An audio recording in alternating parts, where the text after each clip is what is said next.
बिस्मिल्लाहिर्रहमानिर्रहीम। गैर मुक़ल्लिदीन कितने मुतासिब होते हैं, कितना ज़्यादा तासुब इनके अंदर होता है, कितनी नफ़रत करते हैं अहले इल्म से और उलमा से। इसका एक नमूना देखें आप। गैर मुक़ल्लिदीन की वेबसाइट है, मशहूर व मारूफ़ है। अब इस पर एक मज़मून लिखा गया है, तक़ी उस्मानी की ज़बानी क़ब्रों से फैज़ से मुताल्लिक़ देवबंदी और बरेलवी मुशरिकाना अक़ायद का इत्तिहाद, ये इसका उन्वान है। और ये कोई शख्स है, इसने इसको लिखा है, किसी ने भी लिखा हो, बहरहाल इनकी वेबसाइट के ऊपर ये मौजूद है। अब इसमें यहाँ देखें, अगर शेखुल इस्लाम मुफ्ती तक़ी उस्मानी दामत बरकातुहु आलिया के लिए इस बेखुदा बदतमीज़ इंसान ने जगह जगह अल्लाह की लानत हो उस पर, तक़ी उस्मानी देवबंदी, अल्लाह की लानत हो उस पर। उसने एक बार फिर एतराफ़ कर लिया कि देवबंदी और बरेलियों की तरह, देवबंदी बरेलियों की तरह मुशरिक और कब्र परस्त हैं। जहाँ जहाँ भी इस मज़मून के अंदर तक़ी उस्मानी का जिक्र आया है तो अल्लाह की, इसने लिखा है अल्लाह की लानत हो उस पर। हालांकि हदीसों के अंदर इस बात से मना किया गया है कि किसी शख्स के ऊपर, किसी मुतय्यन शख्स पर जो मुसलमान भी हो, उसके ऊपर मुतय्यन करके उसके ऊपर लानत भेजी जाए। लेकिन यहाँ इनको हदीसें याद नहीं आएगी। यहाँ ये और किस पर लानत भेज रहे हैं? हज़रत शेखुल इस्लाम मुफ्ती तक़ी उस्मानी दामत बरकातुहु आलिया, जिनके सामने बैठना, ज़ान तलम्मुस तय करना, जितने अरब उलमा हैं, बड़े बड़े अरब उलमा, वो अपने लिए बाइस फ़ख्र समझते हैं, बाइस इफ्तिखार समझते हैं। लेकिन इन लोगों के दिलों के अंदर इतना ज़्यादा तासुब भरा हुआ है। थोड़ी देर के लिए मान भी लेंगे अगर हज़रत मुफ्ती तक़ी उस्मानी दामत बरकातुहु आलिया ने कोई ऐसा नज़रिया पेश कर दिया था कि जो इनके नज़दीक सही नहीं था या सबके नज़दीक भी सही नहीं था, तो क्या ये तरीक़ा होना चाहिए इख्तलाफ का कि आप जो है इस तरह से लानत भेजना शुरू कर दें? जगह जगह इस आदमी ने यही बेहूदगी कर रखी है। देखें, अब यही अक़ीदा तक़ी उस्मानी अल्लाह की उस पर लानत हो, सो तक़ी उस्मानी अल्लाह की उस पर लानत हो। जगह जगह इस आदमी ने जो है बदतमीज़ी और बेहूदगी की है। और पता नहीं ये लोग अपने आप को अहले हक़ कैसे कहते हैं और कैसे जो है इनके यहाँ से नसीहतें की जाती हैं कि हम तो सही अक़ीदा रखते हैं, हमारे नज़रिया सही हैं। अल्लाह रब्बुल इज़्ज़त इनको अक़ल सलीम और हिदायत से नवाजे। बहरहाल अब वो मसला देख लेते हैं, इसलिए कि वो हज़रत शेखुल इस्लाम मुफ्ती तक़ी उस्मानी दामत बरकातुहु आलिया की एक वीडियो है जो बहुत ज़्यादा आजकल शेयर की जा रही है। बरेलवी हजरात भी इस पर एतराज़ कर रहे हैं।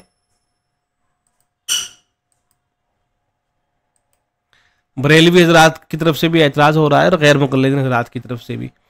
वो वीडियो भी आप देख लीजिएगा, इस वीडियो के नीचे इंशाल्लाह मिल जाएगी। हज़रत के अल्फाज नकल कर रहा हूँ मैं पहले, इसलिए कि मुझे एक साहब ने ये सवाल भेजा था और ये कहा था कि इसका जवाब अर्ज़ कर दिया जाए ताकि वो बरेलियों को जवाब दे सके।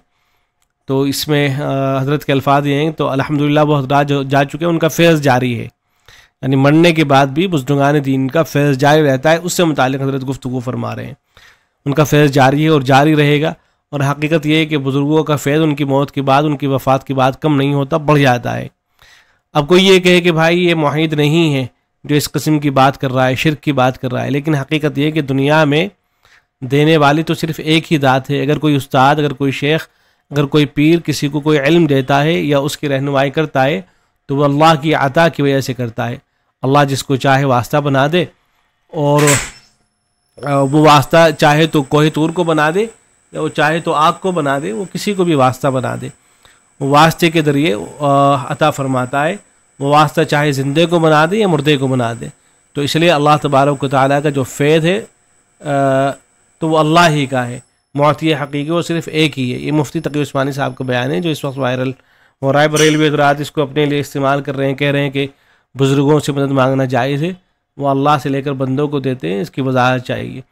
तो देखें, जवाब में अर्ज़ है कि इसमें हज़रत ने जो फरमाया है ना कि बुज़ुर्गों का फैज़ जो है जारी रहता है और इंतकाल के बाद भी जो है उनका फैज़ आम होता है, तो इससे मुराद एक तो ये है कि कब्रों के अंदर जाने के बाद, मरने के बाद कुछ ऐसा उनको मिल जाता है, अता हो जाता है। जैसा कि बरेलवी हज़रात कहा करते हैं कि जितने भी औलिया अल्लाह होते हैं, बुज़ुर्गान दीन होते हैं, तो अल्लाह तबारक व तआला उनको पावर और इख्तियारात अता फरमा देते हैं और वो जिसको चाहे औलाद दें और जिससे चाहे औलाद ले लें और उनसे जो है कुछ भी जाके मांगा जा सकता है। तो एक तो ये नुक्ते नज़र है।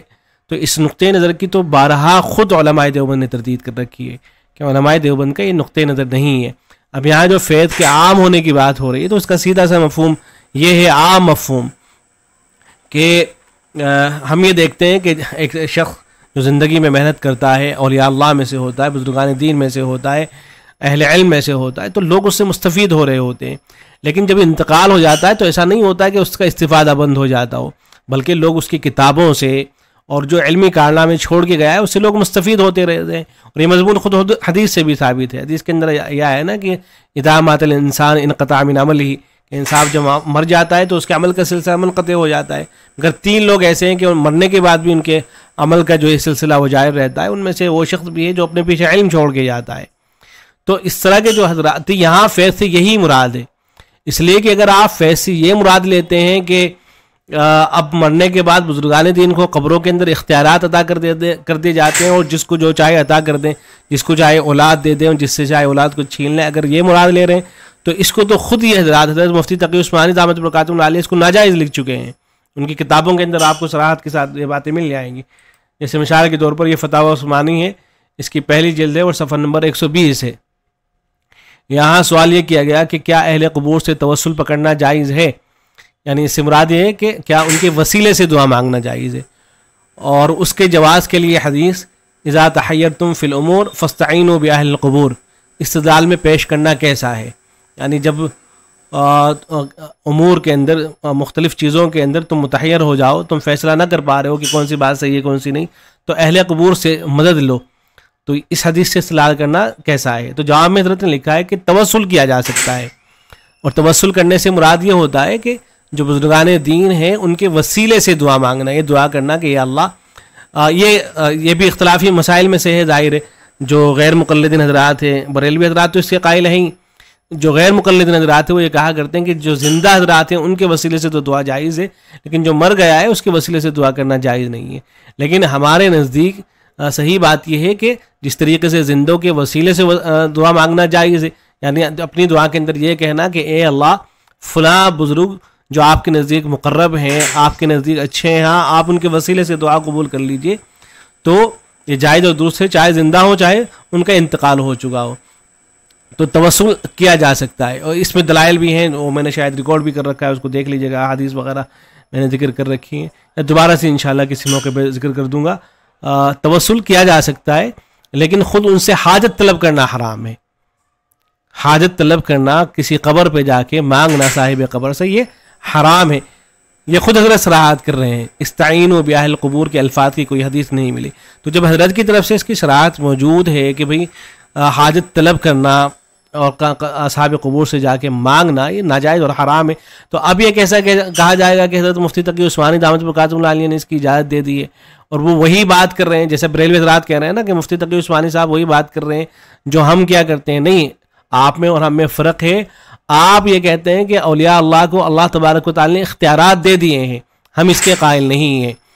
हम करामात के तो कायल हैं, लेकिन हम औलिया अल्लाह या अंबिया इकराम अलैहिस्सलातु वस्सलाम को मुख्तार कुल नहीं समझते हैं अल्लाह रब्बुल इज़्ज़त की तरह। फिर इसका हाशिया देखें, हाशिए के अंदर ये बात लिखी गई है, इससे मज़ीद वजाहत हो जाती है कि सवाल में साइल मौसूफ मुफ्ती अब्दुल सलाम चाटगामी साहब ने फ़स्तईनु बिअहलिल क़ुबूर के अल्फाज लिखे हैं, जबकि मजमुअतुल फ़तावा अल्लामा लखनऊ के एक सवाल में फ़स्तफ्तू बिअहलिल क़ुबूर के अल्फाज लिखे हैं, जिसके जवाब में अल्लामा अब्दुल हई लखनवी ने फरमाया कि हदीस नहीं किसी का मक़ूला है। आगे अल्लामा लखनऊ ने फ़स्तफ्तू के अल्फाज के साथ उसका मफ़हूम ये लिखा है कि जब तुम्हें किसी चीज़ के हलाल या हराम होने में शुबा हो तो अपने इज्तिहाद पर अमल करने के बजाय उन क़ुदमा की तक़लीद करो जो इस वक्त कब्रों में सो रहे हैं। ये हज़रत अब्दुल्लाह बिन मसूद रज़ियल्लाहु तआला अन्हु का कौल भी है। हज़रत फरमाया करते थे कि अगर तक़लीद करनी है तो फिर उनकी तक़लीद की जाए जो मुर्दा हैं, जो दुनिया से रुखसत हो चुके हैं, इसलिए कि जो ज़िंदा हैं उनके ऊपर तो फितने का अंदेशा है। आज उनकी राय कुछ और है, कल कुछ और हो सकती है, लेकिन जो दुनिया से चले गए हैं उन पर फितने का अंदेशा नहीं है, इसलिए अगर तक़लीद करनी है तो आप उनकी करो। या ये माना है कि जब तुम दुनियावी उमूर में परेशान हो तो असहाब क़ुबूर पर नज़र करो जिन्होंने दुनिया छोड़कर आखिरत का सफ़र इख्तियार कर लिया, और तुम्हें भी ये सफ़र करना है। और इस्ताईनु के अल्फाज हों तो फिर मफ़हूम है कि असहाब क़ुबूर के वसीले से अल्लाह ताला से दुआ मांगो, न ये कि उनको मुस्तकिल तौर से हल मुश्किलात और तदाबीर आलम में अल्लाह का शरीक जानो, ये खुला हुआ शिर्क है। तो जो बरेलवी हज़रात का नुक़्ते नज़र है उसे तो ख़ुद इन हज़रात ने जो है शिर्क लिखा हुआ है और उसकी कोई इजाज़त नहीं देता है। तो ये फ़र्क है हम में और बरेलवी हज़रात में। और गैर मुक़ल्लिदीन हज़रात जो है वो बात को समझते नहीं हैं, बग़ैर समझे जो है इस कदर बेहुदा लोग होते हैं कि वो लानत तक करना शुरू कर देते हैं। अल्लाह रब्बुल इज़्ज़त ऐसे लोगों को अक़ल सलीम अता करे और हिदायत से नवाजे। तो उम्मीद है कि बात वाज़ेह हो गई होगी। उस वीडियो को अगर देखना चाहेंगे तो आप देख लीजिएगा। अस्सलामु अलैकुम व रहमतुल्लाह।